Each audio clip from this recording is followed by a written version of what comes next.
దేశంలో జనగణనపై gazette notification release చేసింది కేంద్ర హోంశాఖ. దేశంలో 2 విడతల్లో జనాభా లెక్కల్లో క్యాస్ట్ సర్వే జరగనుంది.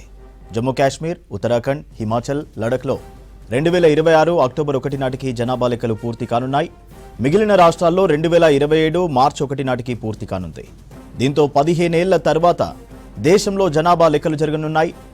2011లో చివరిసారి జనాభా లెక్కలు చేసింది కేంద్ర ప్రభుత్వం. 2021లో జరగాల్సి ఉండగా కరోనా కారణంగా వాయిదా పడ్డాయి. ఇంటింటికి సర్వే కోసం 34 లక్షల మంది ఎన్యూమరేటర్లు, సూపర్వైజర్లను నియమించారు అధికారులు. క్షేత్రస్థాయి నుంచి డేటాను సేకరణ కోసం అత్యాధునిక మొబైల్ డిజిటల్ను ఉపయోగించనున్నారు. జనగణన 2 దశల్లో జరగనున్నట్టు ఇప్పటికే కేంద్రం స్పష్టం చేసింది.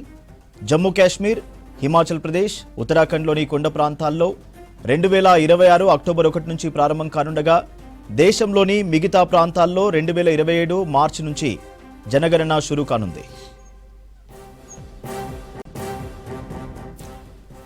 దేశంలో జనగణనపై గెజిట్ నోటిఫికేషన్ రిలీజ్ చేసింది కేంద్ర హోంశాఖ. దేశంలో 2 విడతల్లో జనాభా లెక్కల్లో క్యాస్ట్ సర్వే జరగనుంది. జమ్మూ కాశ్మీర్, ఉత్తరాఖండ్, హిమాచల్, లడఖ్లో 2026 అక్టోబర్ 1 నాటికి జనాభా లెక్కలు పూర్తి కానున్నాయి. మిగిలిన రాష్ట్రాల్లో 2027 మార్చి 1 నాటికి పూర్తి కానుంది. దీంతో 15 ఏళ్ల తర్వాత దేశంలో జనాభా లెక్కలు జరగనున్నాయి.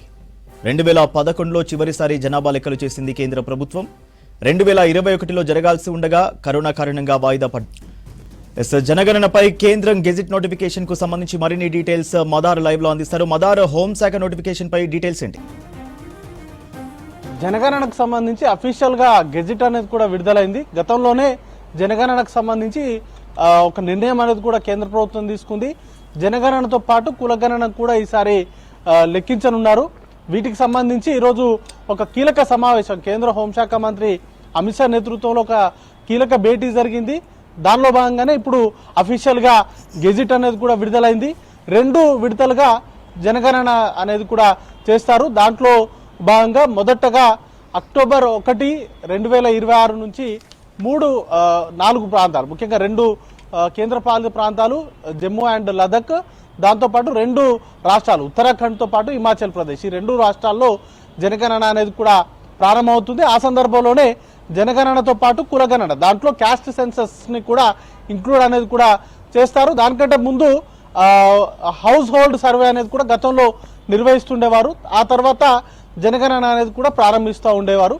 బట్ ఈసారి జనగణనకు సంబంధించి డైరెక్ట్గా అక్టోబర్ 1వ తారీఖు 2026 నుంచి ఈ 4 ప్రాంతాలు, అంటే 2 కేంద్ర పాలిత ప్రాంతాలు, 2 రాష్ట్రాల్లో ప్రారంభమవుతుంది. ఆ తర్వాత మిగతా దేశమంతా కూడా, రిమైనింగ్ కంట్రీ అంతా కూడా మార్చి 1వ తారీఖు 2027 తారీఖు నుంచి 2027 సంవత్సరం నుంచి మిగతా దేశమంతా కూడా జనగణన చేపడతారు. దీనికి సంబంధించి అఫీషియల్ గా గెజిట్ అనేది కూడా విడుదలైంది. దాంతోపాటు కీలకంగా 34 లక్షల వరకు ఎన్యూమరేటర్స్ ని నియమించబోతున్నారు. ప్రభుత్వ అధికారులు మొత్తంగా ఎన్యూమరేటర్స్ గా ఉంటారు.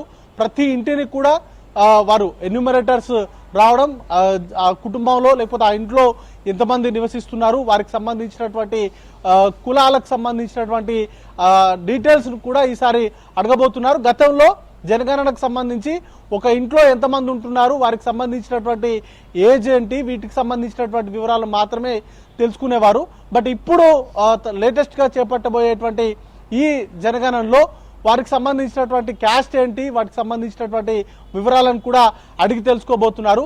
అయితే మొదటి నుండి కూడా తెలంగాణలో సక్సెస్ఫుల్ గా క్యాస్ట్ సెన్సస్ అనేది కూడా పూర్తయింది. దాంట్లో అన్ని వివరాలను కూడా సామాజిక, ఆర్థిక, పొలిటికల్ కి సంబంధించినటువంటి అంశాలను కూడా ఎన్యూమరేట్ చేశారు. ఇప్పుడు దేశవ్యాప్తంగా కూడా తెలంగాణ మోడల్ ని ఒక ఉదాహరణగా, ఒక ఎగ్జాంపుల్ గా తీసుకొని దాని ద్వారా దేశవ్యాప్తంగా సర్వే నిర్వహించాలనేటువంటి డిమాండ్ కూడా కాంగ్రెస్ పార్టీ చేస్తుంది.